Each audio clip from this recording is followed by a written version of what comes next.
Hi everyone. This is either episode number 5, 6, or 7 of 100 Days of. I have been incredibly busy. I have been using my energy and my time to try to get things orderly and organized. Therefore, the two main goals that I have been working on as far as 100 Days of are decluttering and saving money. Those have been the things in my personal life that I have been throwing my energy at excessively, and it's become very consuming. Today was supposed to be my day that I declutter my room. Right now, I'm decluttering my living room and it looks a hot mess. I've successfully decluttered my closet with my clothes, but I couldn't take it anymore, honestly. I've been doing my best to rearrange things so everything feels like at home. I'm trying to make this place feel like home, even though it does not feel like home to me. It just feels like a temporary space. And sometimes when I'm cleaning, I just want to run away or I just want to scream. So as I was decluttering earlier, I felt like I couldn't breathe. I felt like walls were closing in on me and I had to leave my apartment. I just had to leave. I said, I can't take this anymore. Leave me out. Get me out of here. But even though half of my room is a mess, the other half is kind of organized. Like this section over here is a hot mess because I was going through my coats and going through clothes and I put them in a pile over there so I could sweep the floor over here and move stuff. Over here, I stacked my bookshelves just to give it a new look, which I think looks pretty cute. Then I also reorganized my dad's memorial and my children's book section, and this is what this looks like. So this part is my children's book section.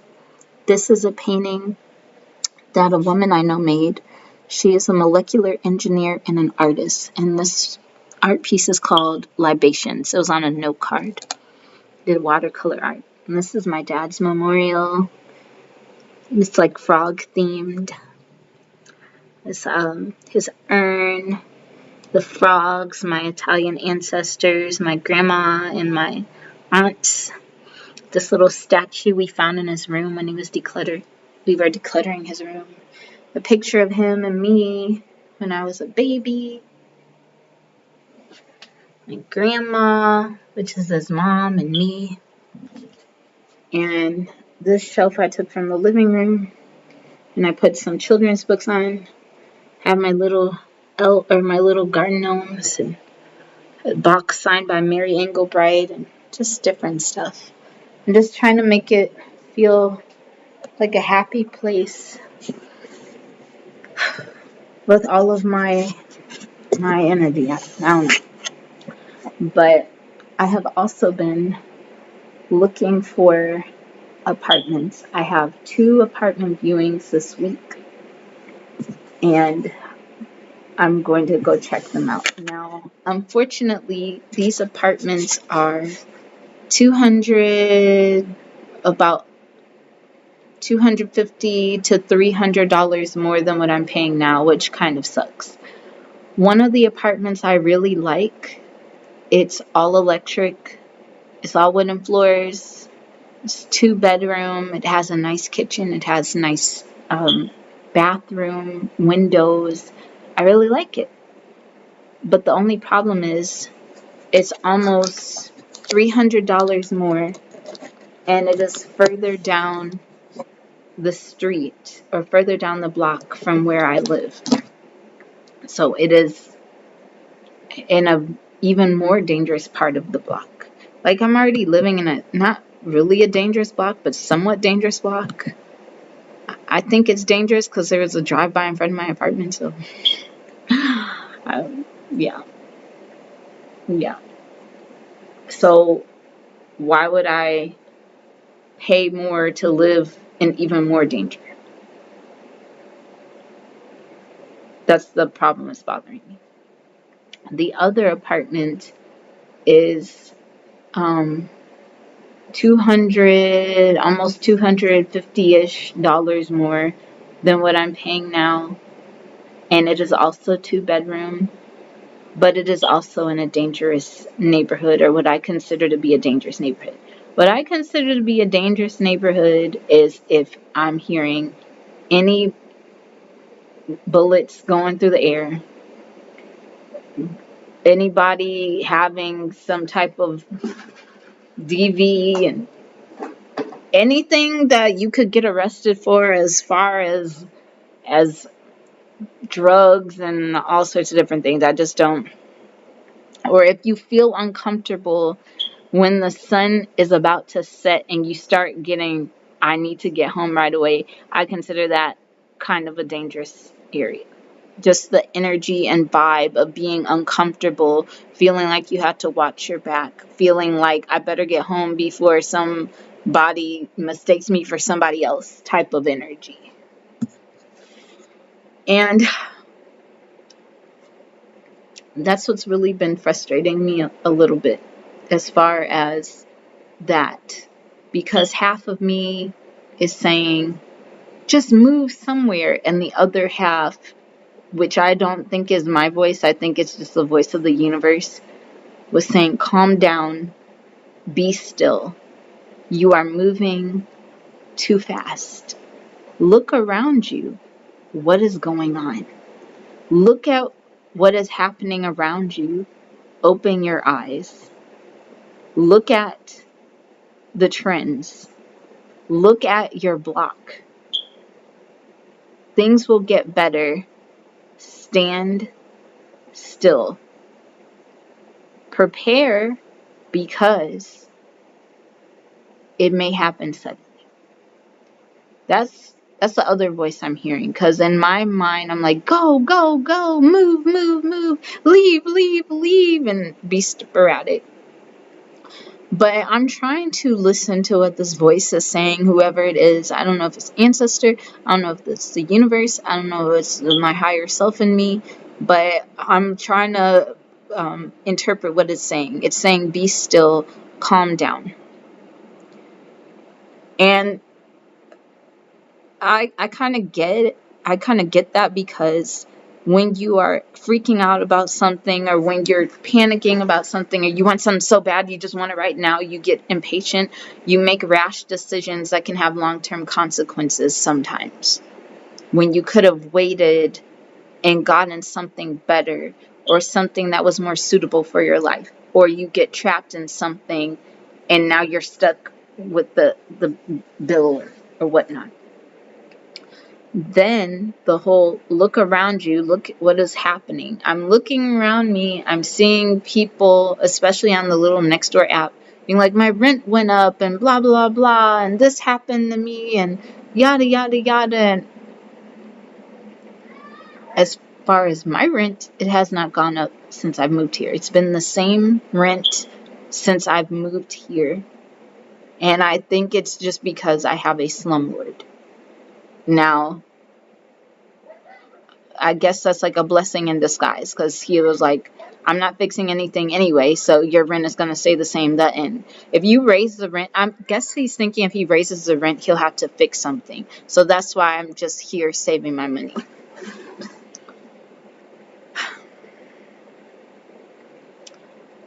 But it's also making me face my personal issues, because when I'm here, I feel sad. I don't feel peace. I feel trapped. I feel like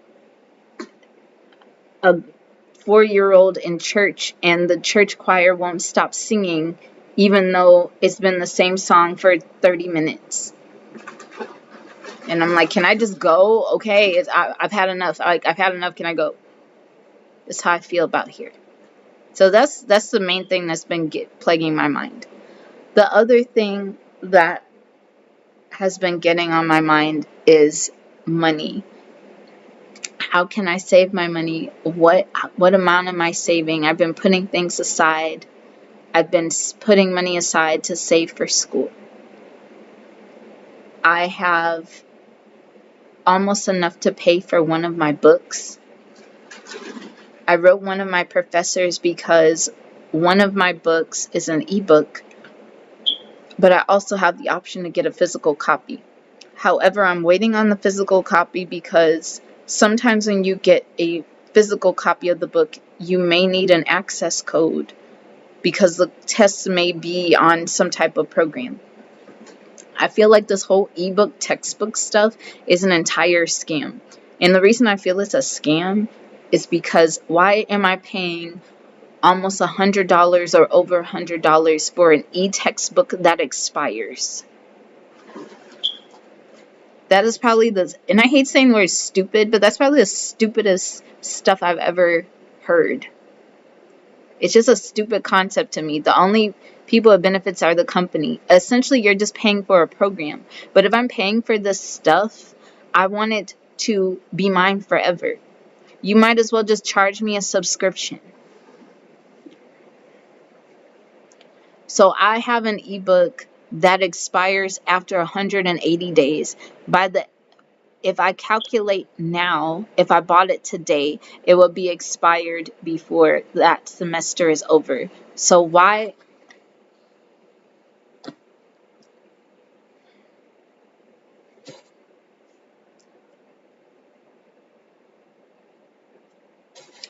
So why? Why would I do that?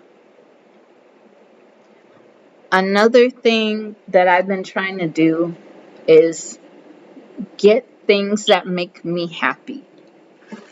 Get things and do things that are for me and for nobody else.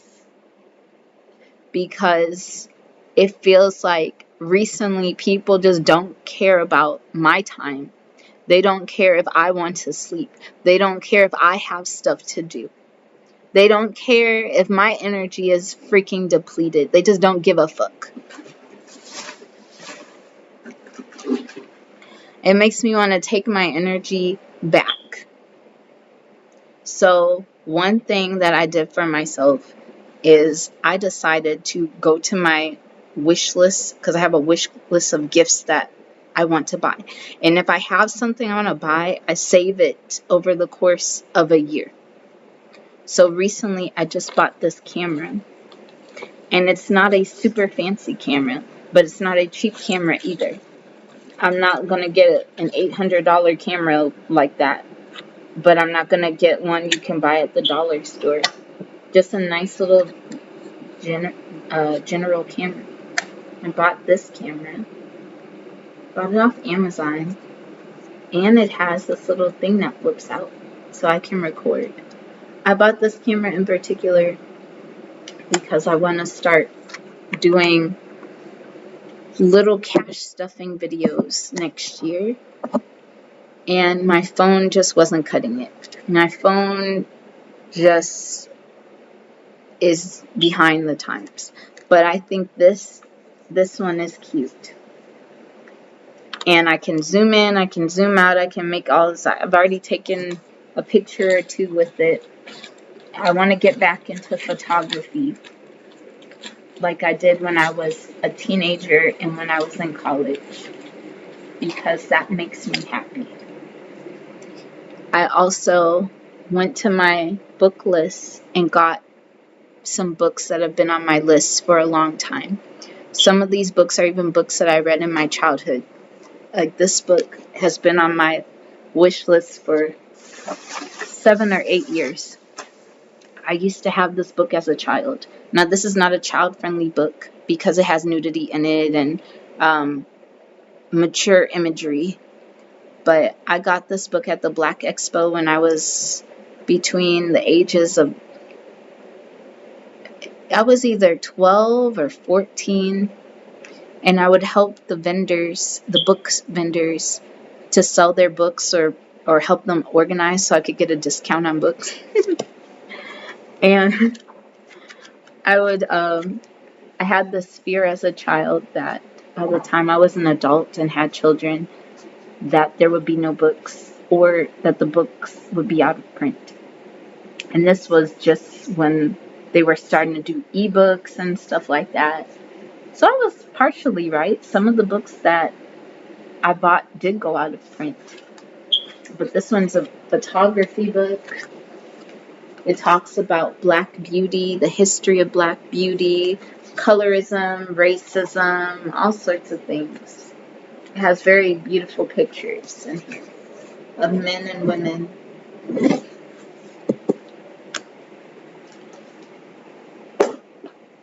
There was also another book I got, but I can't remember. I've been doing my little sewing lessons. I had to cancel this week because of flooding. It was just a lot of rain. Another thing,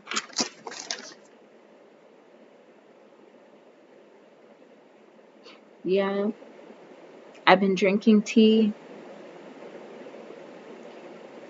I have been just sitting still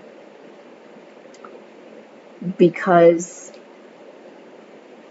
I feel like I'm being intruded upon by people, not by YouTube people, because sometimes people will be like, oh, these people on YouTube are bothering me.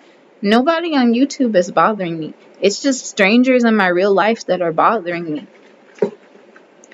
I can't go anywhere. I can't have any peace. Hi, everyone.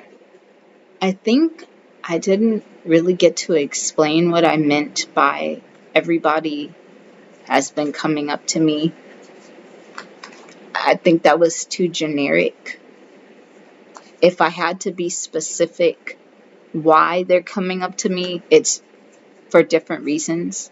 Most of the time, it's just related to my job. Like, let's say you're a pastor or something, and people come up to you related to your church or your job or whatever, the things related to your field. That's essentially what's been happening. It's always questions, questions, questions, elaborate questions, questions, endless question. But I mean, okay, I can only handle that at work because I actually have to mentally prepare myself for work. It's exhausting. Just imagine you're at a place for 9 and 10 hours, and instead of one person asking detailed questions, it's literally 30 people, and they're all coming back to back, and they're all sucking your energy through a straw. That is my life 5 days a week, or 4 days a week, or whatever. So by the time I get off, I'm just like, I don't have the mental fortitude to answer another question. I don't have the mental fortitude to support you emotionally. I just can't do it. And after that happens, I'll get on the train or the bus to go home, and there'll be even more. There'll be somebody coming up interrogating me. Where are you from? What are you mixed with? Just imagine this on a weekly basis, at least 2 times a week.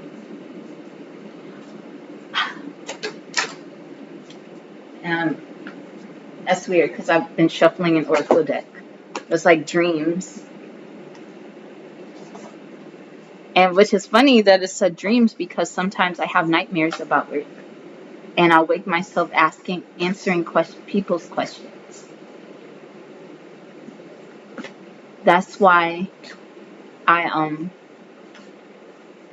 feel like there's no peace. So that's one question. Oh, and I also have, like, sometimes people walk up to me asking me questions related to work. Like, I was at a store about 2 or 3 weeks ago, and this lady was asking a question online, and I thought she was talking to the cashier. And she's like, no, I'm talking to you. Blah, blah, blah, blah, blah, blah, blah, blah. I'm just like, what in the world? Like, why? Why, lady? Then she wanted me to give her a tour of the store that I was in that isn't my, like, I said, well, I don't work here, so I don't really know. She's like, no, show me. If it isn't that, It's somebody interrogating me where I'm from, usually a dude. Where are you going? You're not mixed? Are you sure you're not mixed with anything? Or blah, blah, blah, blah, blah, blah, blah, blah, blah.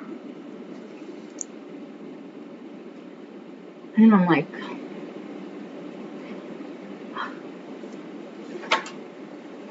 going to the laundromat.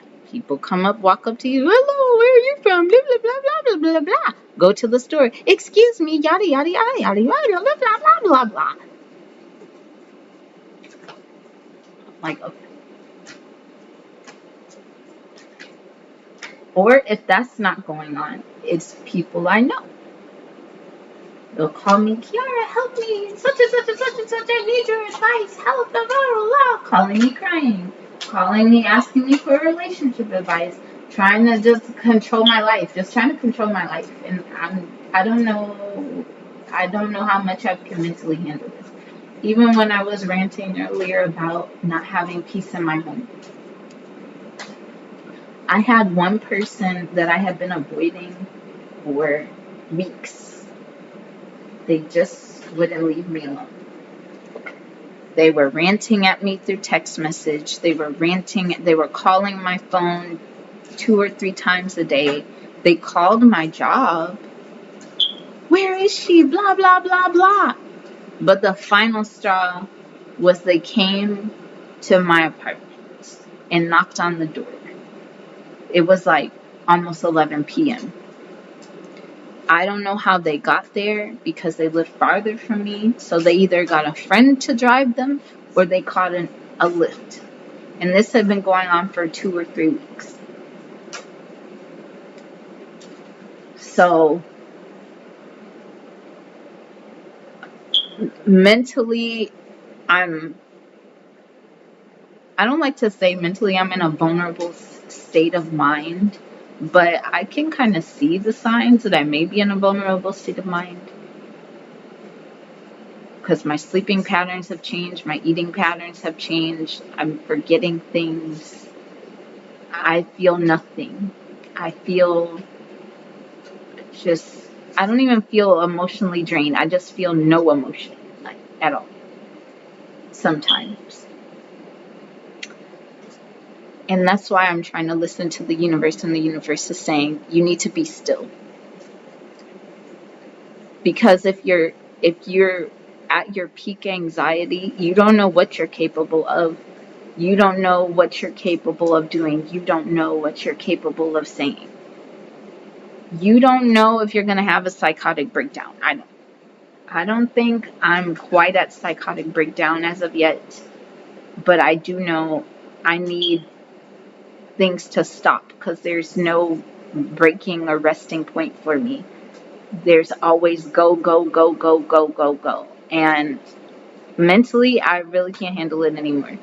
Mentally, I can't handle living here anymore. I'm trying to be progressive and not complain. I'm trying my best to be proactive with things instead of just dwelling in a problem. If I have a problem with something, I try to find a solution. But sometimes when your solution gets rejected, it's very disheartening.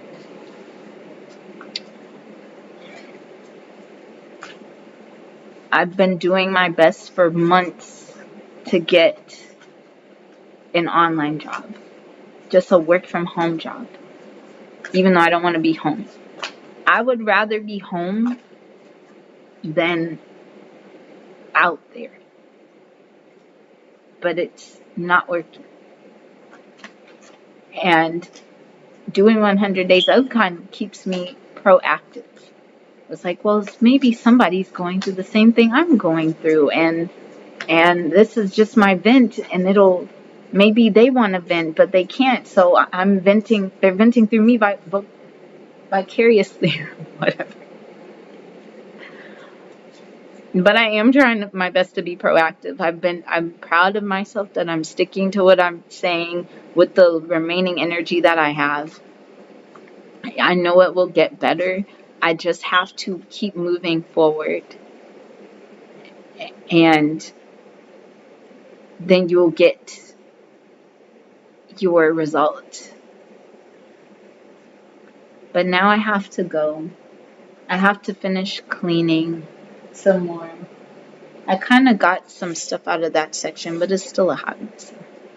I have to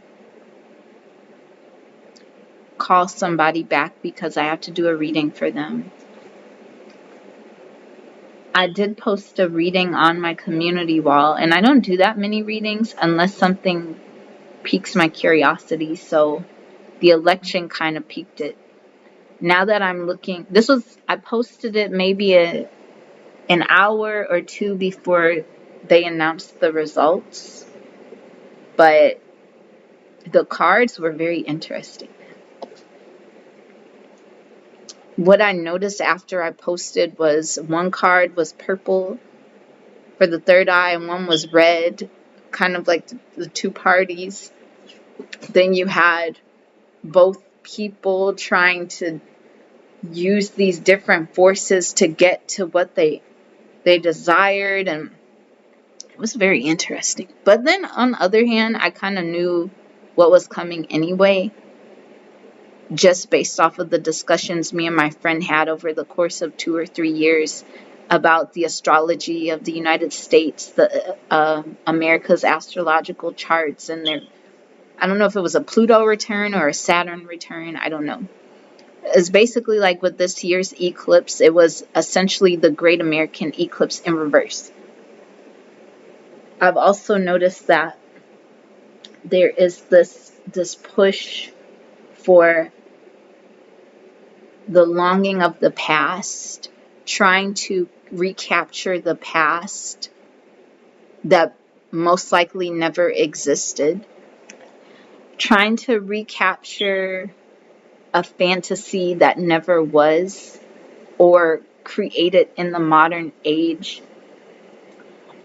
There is a lot of people receiving their karma, and not in a good or bad way. It's just to help with their spiritual development, if that makes any sense.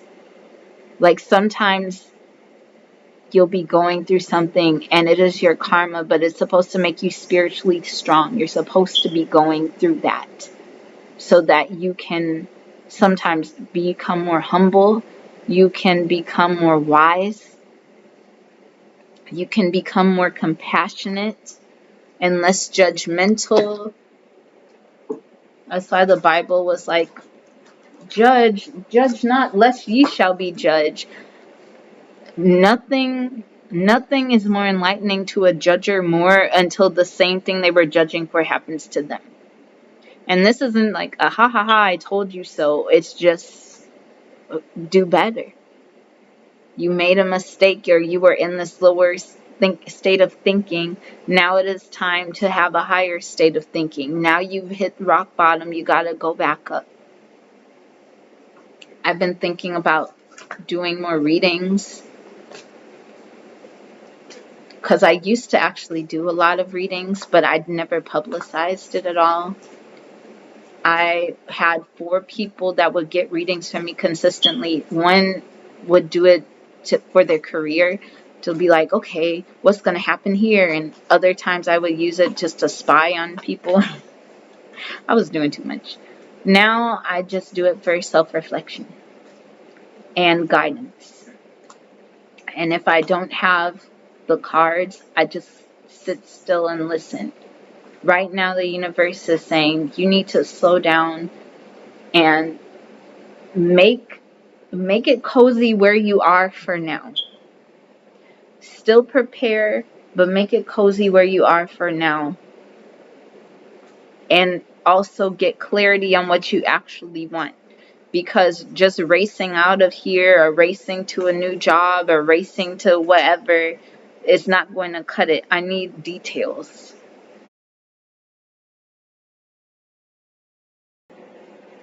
Hi everybody, a quick note. I wanted to add this to my video.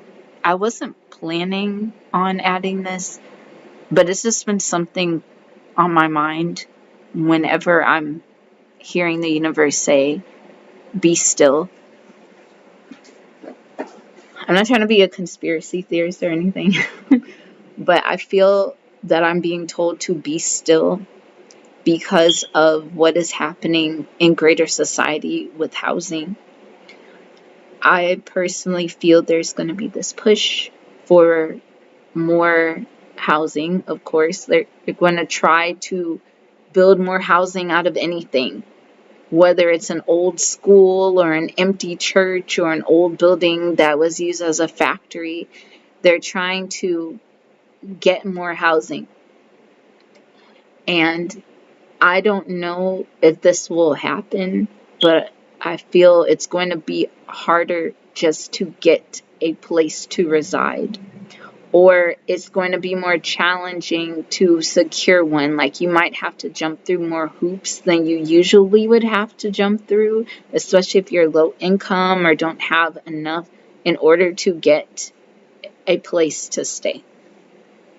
I feel that this whole housing thing and other things are related to this push for social credit. I could totally see the US trying to move or force a social credit society more so than we already have.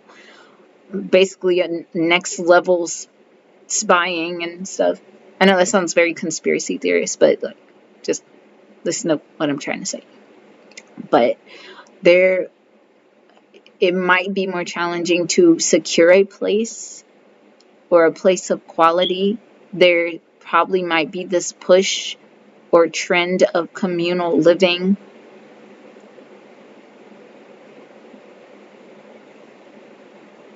You're already at the mercy of landlords raising rent to exorbitant amounts.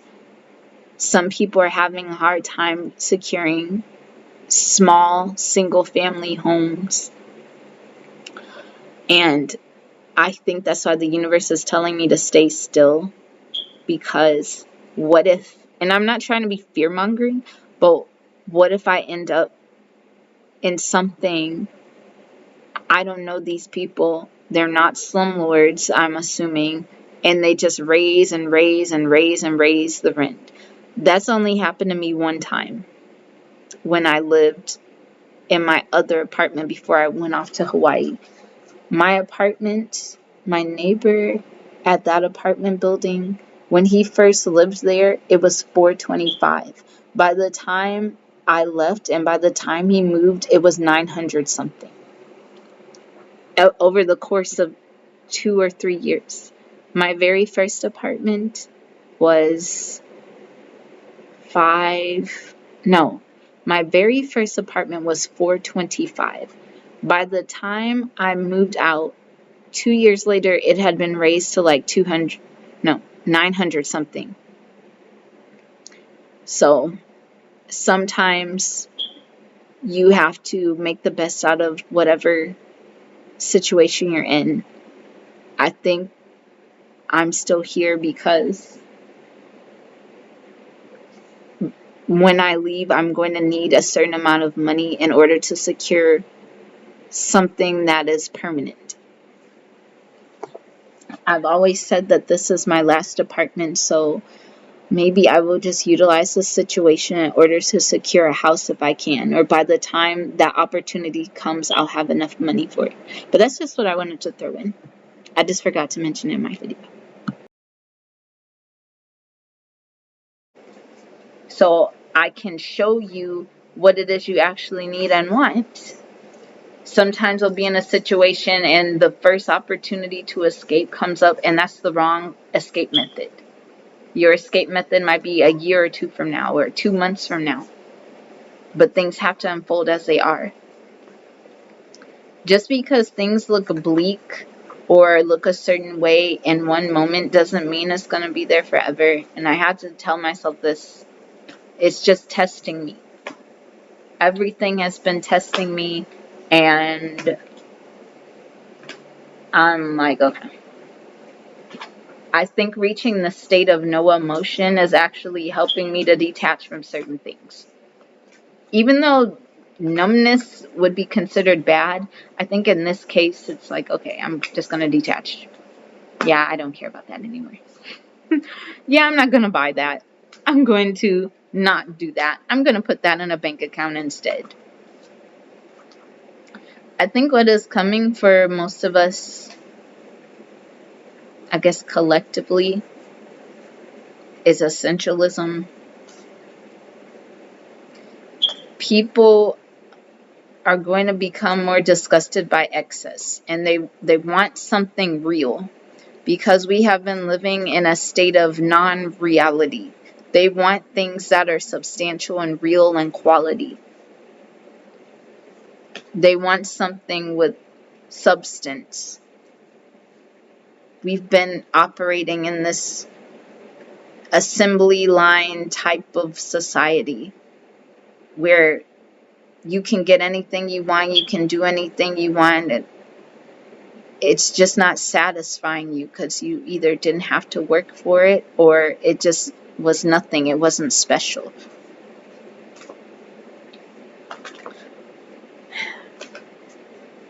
That's just what I'm thinking. I'm sorry, I'm rambling. But now I have to go. I have to do this reading for this lady. So I'll talk to you later. Bye-bye.